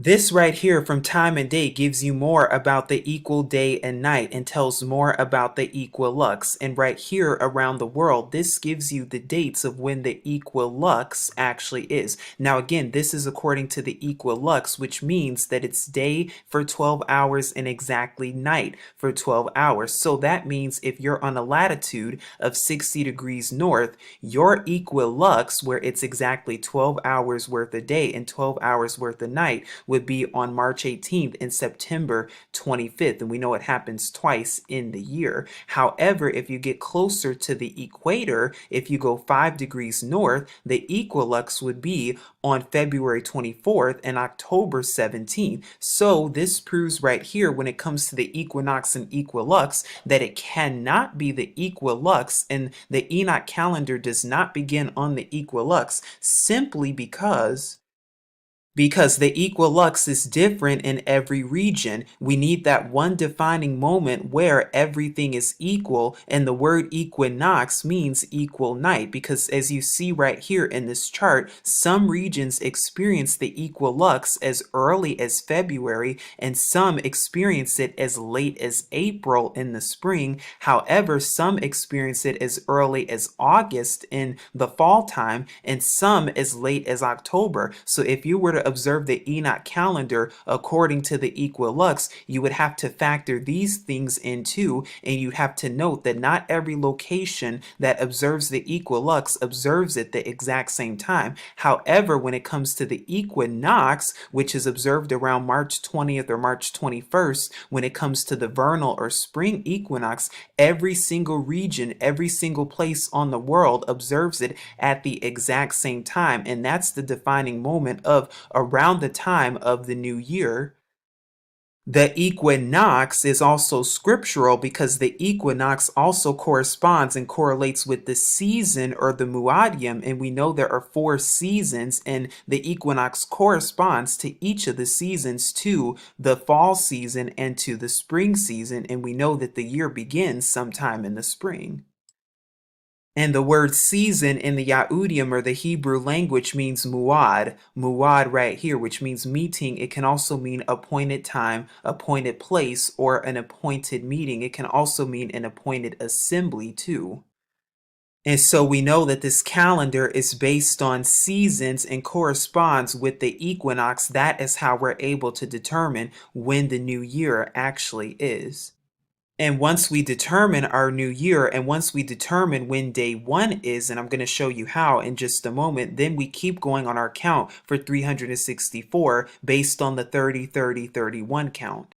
Now, here are just some things to keep in mind about this calendar and how it functions. Now, remember this, Yahuwah does not change, meaning this calendar is going to be the same every single time, every single year. So these rules always apply every single year. So what this means in bullet points of this calendar is that the calendar will start each year on the 4th day. So every 4th day of the year is when the calendar begins, so-called Wednesday. Every year year must have 364 days. And we know that this is the case in order to keep Shabbat on Saturday, because with this calendar, the Sabbath is always going to be on the seventh day from Friday evening to Saturday evening. The Sabbath will not switch every month. The Sabbath will not switch every year, but it will stay the same every single year. The start day of every year must be within 5 days of the spring equinox, modern sundial dates of March 20th through the 21st.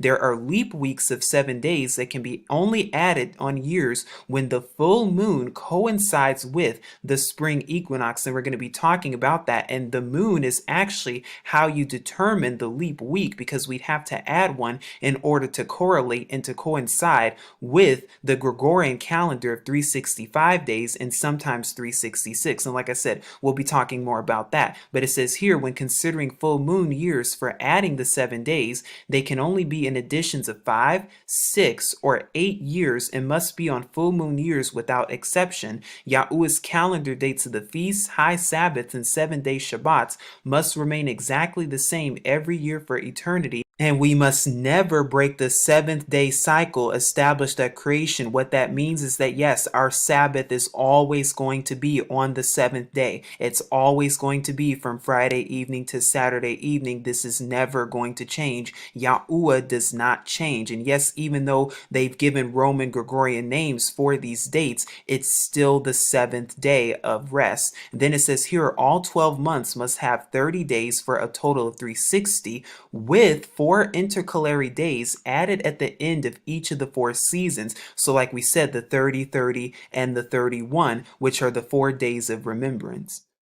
Now, in case you already have not seen it or are not familiar with it, this is the solar calendar based upon calendrical documents 4Q320 and 4Q321, and this has to do with the Qumran documents found in the Qumran caves according to the Essenes. Now, you're going to see in our calendar there are a few differences, and I'm going to show you that in just a moment to come. But you see right here how it lists Abib. Right here is the first month, the second month, and then the third month, and it lists right here the days in the corresponding order. So the first day all the way up until the Sabbath. And as you can see right here, the Shabbats or the Sabbaths are listed in red. It goes from 1, 2, 3, 4, 5, 6, 7, 8, 9, and then 10, 11, 12. And as you can see right here, the only months that have 31 days are the ones right here. And the third month right here, that has to represent the summer solstice. And then the 6th month, which is the autumn equinox right here. And then right here towards 9/31, or the 31st day of the 9th month, which is around the winter solstice.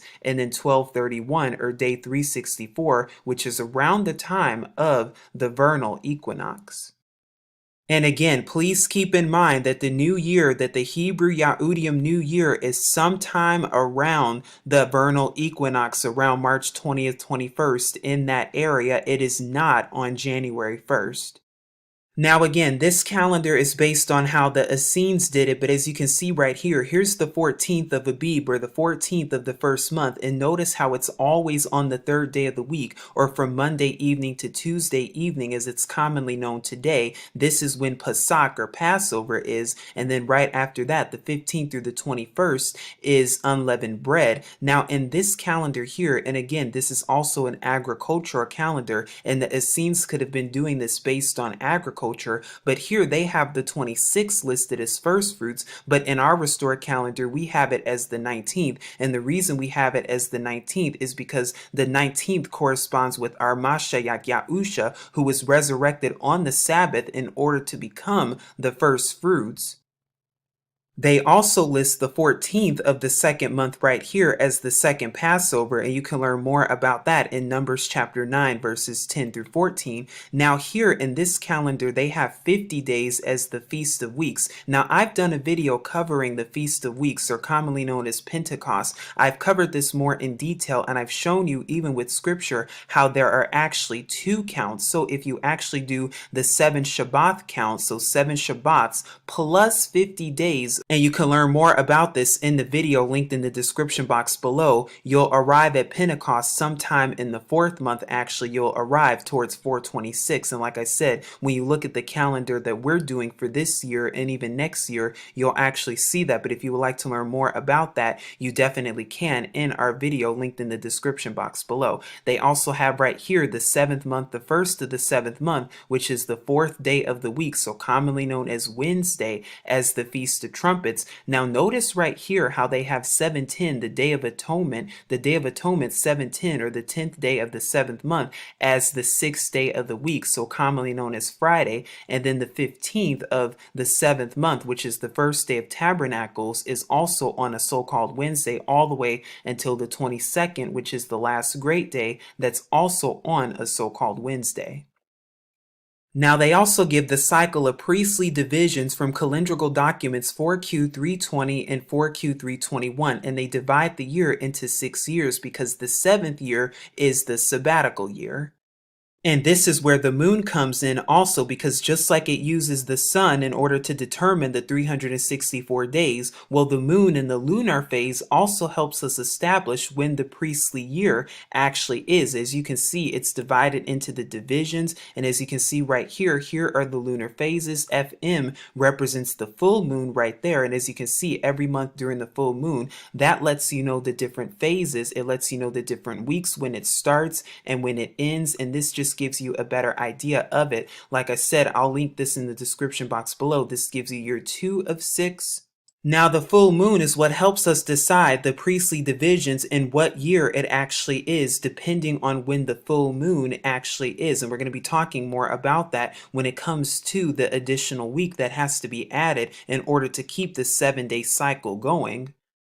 Now, because of Rome and because of all of the adding and the taking away that's been done, and in order to resynchronize with the 365 days and sometimes 366 days on the calendar of the Gregorian calendar, this is how we're able to do it. Now, here is a schematic explanation of this. In so-called March, in red, it's the day of the entry of the sun and the large gate, named today as the equinox. And we know on the equinox, according to the book of Enoch, this is the 364th day. If the 4th day falls on March 20th, the day of the equinox, so we stay on 320 as the first day of the first month of the year, but the following year, the 4th day will then move to March 19th, and there will be out of the large gate, so then it's the signal to add 7 days, and this cycle keeps going. The reason this happens is because we have to have 7 days in order to keep our Shabbat in sync with 7 days. So for example, if the 4th day falls on March 19th, and I'll be showing you a graphic of this in a moment, the year will begin Wednesday, March 26th. So we'll go from here to here for an addition of 1 week that must be made, because the 4th day must always follow the entry of the sun in the large gate, or the equinox. And the next year, after 364 days, the 4th day falls on March 25th. No need to resynchronize. So it goes from here to here, as you can see. And after that 364 days, the 4th day will fall on the 23rd. No need to resynchronize, and it will fall on the 23rd instead of the 24th because of a leap year, as you can see right here. So it'll go from the 25th to the 23rd. And then next year, after 364, the 4th day will fall on the 22nd. No need to resynchronize there. So it goes from the 23rd to the 22nd, as you can see right here. And then it'll go to the 21st after 364 days, so after a following year. And as you can see, it keeps going, and then the cycle starts over. And I'm going to show you a practical application of that right now. And then following that, because one of the years it goes from the 20th through the 18th, then it goes back to the 25th right here. It's time to add 7 days because they're behind on the large gate, and we must always start either on the large gate or in the week following the passage of the sun in the large gate. And this is the resynchronization that must happen in order to keep the cycle going and to keep the 364-day cycle going and the Shabbats all intact. It's the signal to synchronize adding 7 days, and this only happens every 5 or 6 years.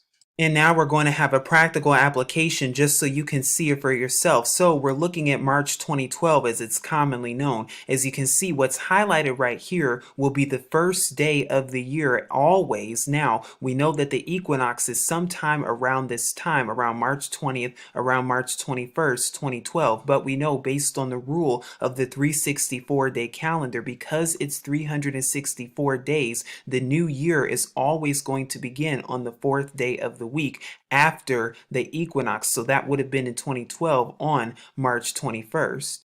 Fast forward to March 2013, if we add 364 days to that, this would have been the last day of the year, and then this would be the new first day of the year for 2013 right here, as you can see right there.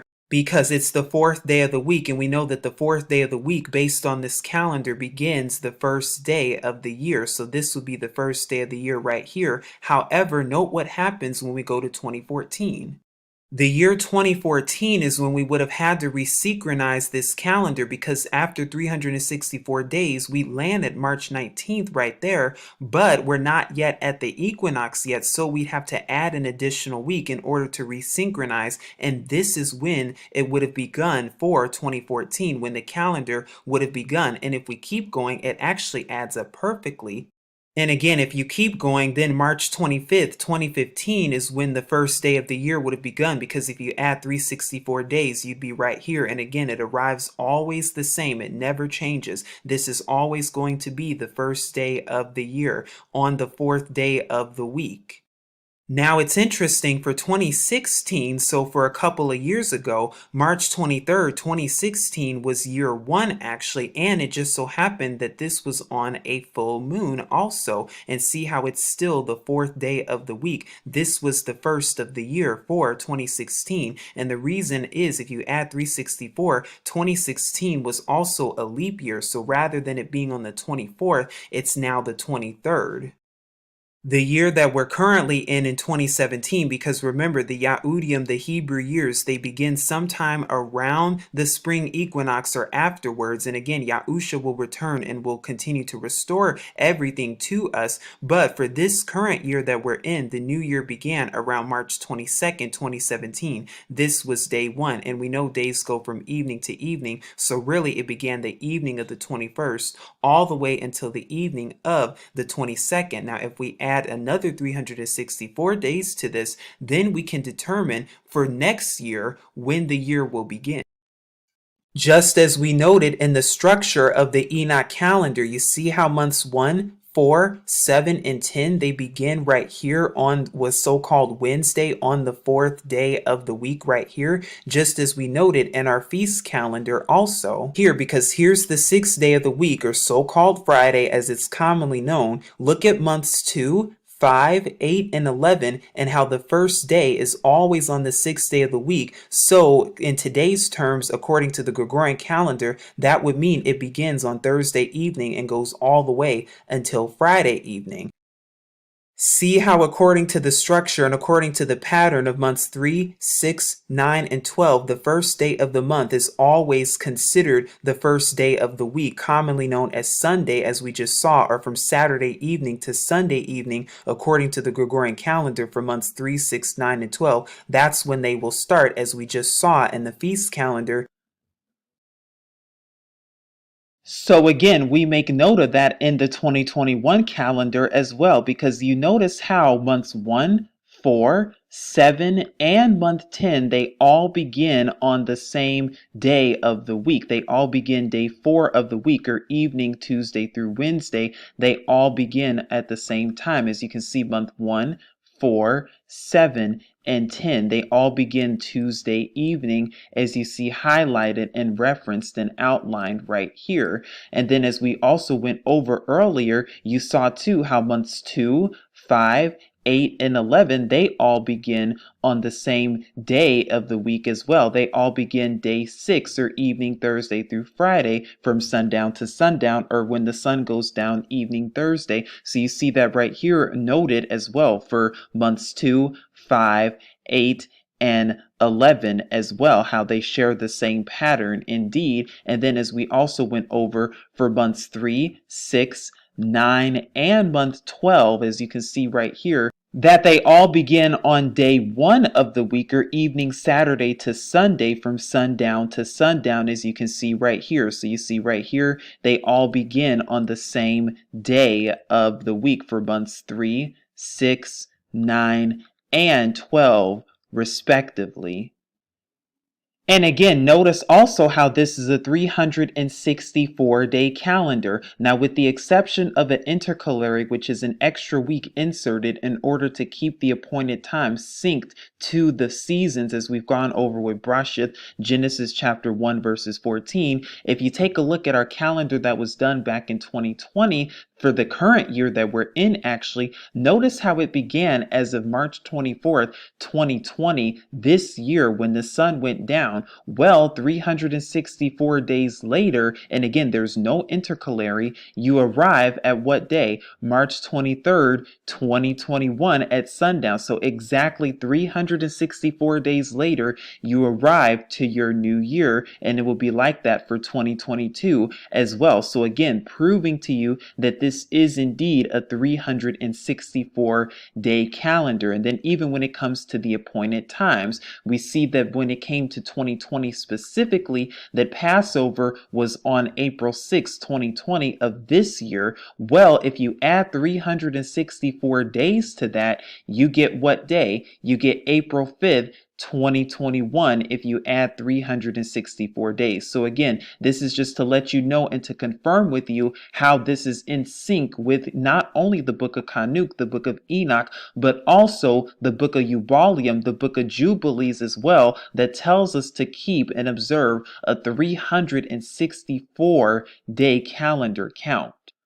So prayerfully, this helps you have a better understanding of the calendar and the upcoming appointed times. Again, if you would like to learn how to observe them or what you need to do on those appointed times for the 7 that are listed right here, if you would like to learn more about that, you can definitely do so by taking a look at our videos that have already been covered on these topics and subjects, and as well as the Sabbath too, as well as if you would like to learn more about why we observe these appointed times and why they're so important and how they have to do with scriptural end time events as well. You can also take a look at Leviticus chapter 23 to learn more about that. And again, take a look at our videos to learn more about the significance of these appointed times and why it's important for us to be striving to keep these appointed times according to this Kanuk ancient Enoch calendar, and not according to when our enemies tell us when these appointed times are. Not according to the Jewish calendars, not according to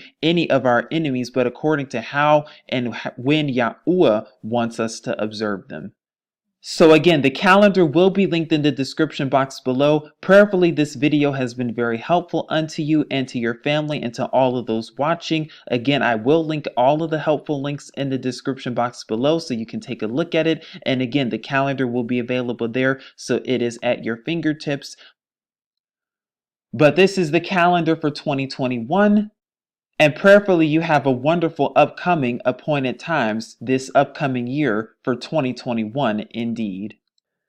Now, if you're new to this channel or network, or if you're wondering where you can find more resources for your spiritual walk and journey, here are some playlists and other tools that will be linked for you in the description box below. We have the Living Righteously, which is our playlist that covers the scriptures and also gives encouraging words and motivational words that can really help you out in case you missed any of them. Now, if you missed any of the Scriptures Often Ignored playlists or the videos, because there have been over 100 thus far, well, that's all right, because you can take a look at our playlist of Scriptures Often Ignored, where we cover more scriptures that have to do with end time prophecy, along with scriptures that are often commonly ignored in most places. You can also take a look at our Be Deceived No More playlist, where we go over the truth about topics such as religion, and topics such as the image and the mark of the beast, so that you will be deceived no more. Now, if you're wondering about scriptures in the Torah specifically, or the first 5 books of scriptures, and wondering the truth about that, you can take a look at our Torah Truth playlist, where you will find more information and more scriptural resources on that as well. And if you're looking for more motivation, well, you can take a look at our motivation playlist as well. And we've also linked certain playlists such as the